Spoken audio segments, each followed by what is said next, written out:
14 November bank நிஃப்டியோட option செயினை open பண்ணி வச்சுருக்கேன்.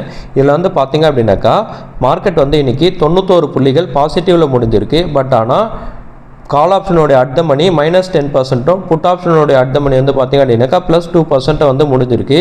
இங்கே என்ன நடந்திருக்கு அப்படின்றத பாருங்கள். கால் ஆப்ஷனை செல் பண்ணியிருக்கக்கூடியவங்க அவங்களுடைய பொசிஷனை அப்படியே வச்சுருக்காங்க, எதுவுமே பண்ணாமல் அப்படியே வந்து ஹோல்டு பண்ணுறாங்க. மார்க்கெட் வந்து ஏன்னா மார்க்கெட்டில் டிமாண்ட் வந்து கால் ஆப்ஷனுக்கு கிரியேட் ஆகவே இல்லை.